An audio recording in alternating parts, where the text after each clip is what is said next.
अस्सलाम वालेकुम। कैसे हैं आप सब? मेरी दुआ है कि आप लोग बिल्कुल ठीक हों, बिल्कुल खैरियत से हों।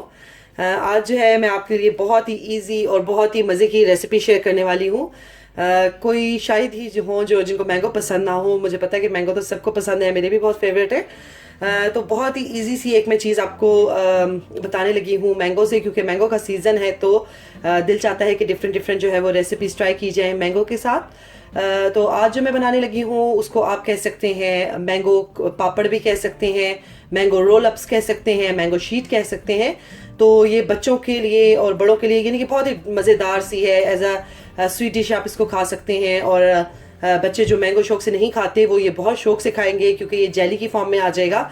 तो बच्चे इसको जो है ना वो मैंगो जेली समझ के खाएंगे। और बिल्कुल जो है इसमें फ्रूट ही यूज़ हो रहे हैं और कुछ भी यूज़ नहीं हो रहा। सिर्फ मैंगो है, शुगर है एंड ये जो घी है इसको मैं सिर्फ ग्रीस करने के लिए यूज़ करूँगी। तो ये है कि आप जो है ना इस तरीके से मैंगोज का जब सीज़न ख़त्म होने वाला होता है तो मैंगो को प्रिजर्व भी कर सकते हैं और आप इसको फ्रीज कर सकते हैं और बाद में जो है ना वो आराम आराम से आप निकाल सकते हैं और मैंगोज को आप इंजॉय कर सकते हैं। और बहुत इजी सा प्रोसेस है। बस मैंने जो है ये यहाँ पे 300 ग्राम्स मैंगो ले लिए हैं। इनको मैंने चंक्स में काट लिया है, लेकिन अभी मुझे इसका पल्प बनाना है। और यहाँ पे मैंने थोड़ा सा ले लिया है घी, जिससे मैं इस ट्रे को करूँगी ग्रीस। और 50 ग्राम मैंने ली है शुगर। मैंने तो यहाँ पे बहुत कम क्वांटिटी में मैं बना रही हूँ, क्योंकि यहाँ जो है ना वो जो आम है ना वो सोने के भाव मिलते हैं, तो इसलिए मैंने बहुत कम चूज़ किया है। तो पाकिस्तान में जो है और बाकी दूसरी जो कंट्रीज़ हैं वहाँ पे, स्पेशली इंडिया पाकिस्तान में तो बहुत ज़्यादा मैंगो होते हैं, तो आप इसको ज़्यादा क्वांटिटी में भी बना के रख सकते हैं। और शुगर जो है वो मैंने 50 ग्राम ली है 300 ग्राम के लिए, क्योंकि जो मैंगो है वो अच्छे खासे स्वीट है। और जाहिर है जब अगर ज़्यादा स्वीट होंगे और ज़्यादा शुगर डाल देंगे तो फिर वो ज़्यादा स्वीट हो जाएगा। तो अगर आप ज़्यादा क्वांटिटी में बना रहे हैं तो आप अपने हिसाब से मैनेज कर लीजिएगा कि ज़्यादा स्वीट है तो उसमें आपको कितनी डालनी है ये शुगर। तो चले पे चलते हैं रेसिपी की तरफ और मैं आपको बताती हूँ कि क्या करना है। ये देखिए मैंने जो है मैंगोस का अच्छा सा पल्प बना लिया है, इसमें कोई चंक भी बाकी नहीं रहा। और अब हम जो है वो इसका असल प्रोसेस शुरू करते हैं, जो कि बहुत ही इजी है। ये पल्प जो मैंने बनाया था ये मैंने रख दिया है चूल्हे के ऊपर, और इसको जो है वो मीडियम टू लो फ्लेम पे हमने पकाना है। और कोई ज़्यादा इसमें काम नहीं है। बस मैंने मैंगो पल्प डाला है, साथ में मैं इसमें ऐड करने लगी हूँ शुगर। और इन दोनों चीज़ों को हमने अच्छे से पकाना है। और कहाँ तक पकाना है ये मैं आपको बताती हूँ। तकरीबन इसको 10 से 15 मिनट लगेंगे, क्योंकि शुगर डालने की वजह से शुरू में ये हो जाएगा थोड़ा सा पतला सा, और उसके बाद जब ये थोड़ा सा थिक होने शुरू होगा और इसमें बबल्स बनने शुरू होंगे तो हम इसको उतार के इसको सेट करने के लिए ट्रे में डाल देंगे। हीट जो है वो इसकी हमने लो टू मीडियम ही रखनी है, ज़्यादा इसको हमने फ्लेम हाई नहीं करना है। यहाँ पे आप देख सकते हैं कि शुगर की वजह से ये थोड़ा सा लिक्विडी फॉर्म में आ गया है, थोड़ा पतला होने शुरू हो गया है, क्योंकि अभी जो है वो शुगर मेल्ट हो रही है। फ्लेम हमने अभी भी मीडियम ही रखा हुआ है।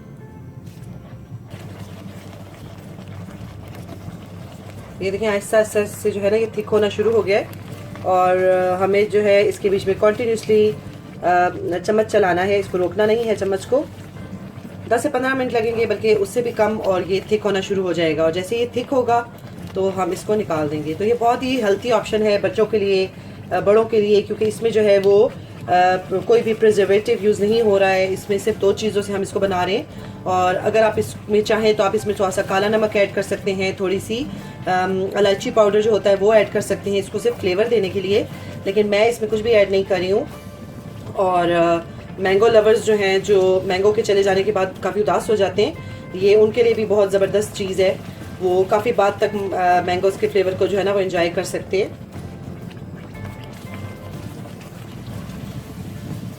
ये देखिए काफ़ी थिक हो गया है, और हमें इसको इतना ही थिक करना है, इससे ज़्यादा नहीं करना। और अब हम जो है वो अपनी ट्रे को ग्रीस कर लेते हैं और इसको ट्रे में डाल देते हैं। ये हमने ले लिया है यहाँ पे घी, और इससे हम अच्छे तरीके से अपने पैन को कर देंगे ग्रीस। अगर आपके पास कोई स्टील की है ना कोई प्लेट वगैरह, तो वो बहुत ही अच्छी रहेगी इसके लिए। लेकिन मेरे पास स्टील की नहीं थी, क्योंकि ये इजीली स्टील की प्लेट के ऊपर से ना ये उतर जाएगा। मेरे पास स्टील की प्लेट नहीं थी, इसलिए ये मैंने ये वाली ट्रे यूज़ की है जो डिस्पोजेबल है। क्योंकि यहाँ पे धूप का थोड़ा सा मसला होता है, तो मैंने सोचा था कि इसको मैं आप लोगों के लिए ओवन में बनाऊंगी, क्योंकि ओवन में भी इसको हम सेट कर सकते हैं। लेकिन वो शुक्र है कि धूप निकल आई, तो मैंने सोचा कि चले मैं इसी ट्रे में इसको जमा लेती हूँ, क्योंकि मेरे पास स्टील की ट्रे नहीं है। तो ये अच्छे से हमने इसको ग्रीस कर लिया है। ग्रीस इसलिए किया है, जब हमारी मैंगो शीट या मैंगो पापड़ जो है वो अच्छे से जम जाएगा तो वो उतरने में आसानी हो जाएगी। ये इस तरीके से जो है वो हम पूरे का पूरा इसमें डाल लेते हैं। ये देखें, ये इस कंसिस्टेंसी में ये परफेक्ट है।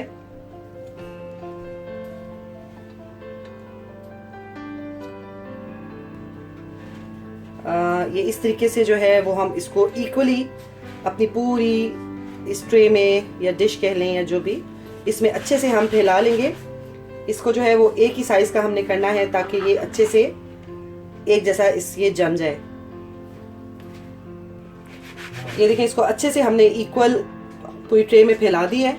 और अब करना ये है, बहुत इंटरेस्टिंग पार्ट है कि इसको हमें 1 से 2 दिन के लिए हमने रखना है इसको धूप में।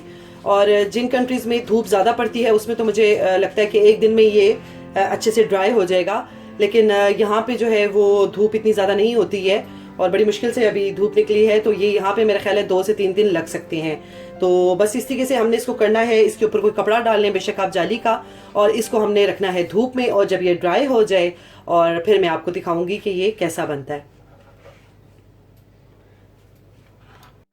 और ये देखिए जी, फाइनल जी जो है ना वो हमारा ये आम पापड़ हो गया है रेडी। मुझे बहुत टफ टाइम दिया है इसने, इसलिए क्योंकि यहाँ पे धूप का बहुत मसला रहता है। पाकिस्तान जैसी धूप और बाकी जगहों पे जहाँ पे आजकल गर्मी है और धूपें बहुत तेज़ है, वैसी धूप यहाँ पे नहीं होती है। एक दिन धूप होती है और एक दिन बारिश होती है। और ये जो है वो बेसिकली धूप में ही ड्राई होता है। इसने मुझे बड़ा टफ टाइम दिया है, लेकिन फाइनली और अल्हम्दुलिल्लाह ये मेरा हो गया है आम पापड़ रेडी। तो इसको जो है ना अब हम करते हैं साइड से, थोड़ा सा मैं इसको लूज़ करूँगी। इसको साइड से थोड़ा सा लूज़ करती हूँ तो ये बहुत इजीली जो है ना वो उतर जाएगा।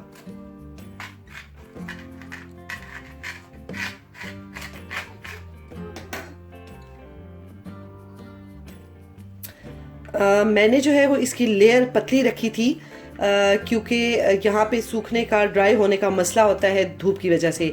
लेकिन जाहिर है जिन मुल्कों में धूपें तेज़ हैं उनमें आप इसकी लेयर को मोटा रख सकते हैं, वो ये ज़्यादा अच्छा लगेगा जब ये मोटा बनेगा, तो यानी कि थोड़ा थिक बनेगा। तो मुझे सुखाने का प्रॉब्लम था, इसलिए मैंने इसकी लेयर को बहुत थिन रखा है। और अभी मैं आपको इसको उतार के दिखाती हूँ। ये देखिए माशाल्लाह से, क्योंकि हमने इसके नीचे घी लगाया था थोड़ा सा, तो ये देखें कितने अच्छे से ये उतर गया है। और ये आप लोग देख सकते हैं कि कितना अच्छा सा ये हमारा जो है वो आम पापड़ कह लें, इसको मैंगो शीट कह लें या मैंगो रोल अप्स कह लें, ये आपकी अपनी चॉइस है। ये देखिए माशाल्लाह से कितना अच्छा ड्राई हो गया है और ये बिल्कुल रेडी है। अब मैं इसको काटती हूँ स्ट्रिप्स में और आपको दिखाती हूँ कि ये कैसी लगती हैं। ज़रूर बनाएं ये, क्योंकि बच्चे जो हैं ये बहुत शौक से खाते हैं, क्योंकि आजकल के बच्चों को क्रेविंग होती है हर जेलीज़ खाने की। तो ये अब एक तरह से जेली की फॉर्म में चला गया है, इसीलिए इसको पापड़ कहा जाता है। और आप इसकी जो है ना वो थिक लेयर ज़रूर रख सकते हैं। मेरे पास मैंगोज़ भी कम थे और साथ में धूप का भी मसला था। और ये देखें कि ये कितने इजीली ये कट रहा है, क्योंकि ये अच्छे से हो गया है, ये जेली की फॉर्म में आ चुका है। ये देखें, इसको आप इस तरीके से रोल अप्स बनाएं, इसको रोल करें और इसको रख दें। और जिन लोगों को मैंगो बहुत पसंद है उनके लिए तो ये बहुत ही अच्छी चीज़ है कि वो बाद में भी मैंगो को एंजॉय कर सकते हैं। और ये देखें हमारे जो है वो आम पापड़ हो गया है रेडी। अगर आपने इसको लंबे टाइम के लिए प्रिजर्व करना है और ये है कि ये आपस में चिपक ना जाए, तो ये जो बेकिंग शीट होती है ना, बेकिंग पेपर, इसको लेके और इस तरीके से आप इसके अंदर ऐसे करके करेंगे तो ये एक दूसरे के साथ स्टिक नहीं होगा और ये आप इसको बहुत टाइम तक एंजॉय कर सकेंगे आमों के जाने के बाद भी। ये इस तरीके से तो ज़रूर ट्राई करें इसको। बहुत ही यूनिक सी रेसिपी है, डिफरेंट सी रेसिपी है और यकीनन आपको पसंद आएगी, आपके बच्चों को पसंद आएगी। और ज़रूर ट्राई कीजिएगा आम जाने से पहले। तो चले फिर चलती हूँ, इजाज़त लेती हूँ आप लोगों से। अपना बहुत ख्याल रखिएगा, मुझे भी दुआ में याद रखिएगा। आऊँगी एक नई रेसिपी के साथ। अल्लाह हाफिज़।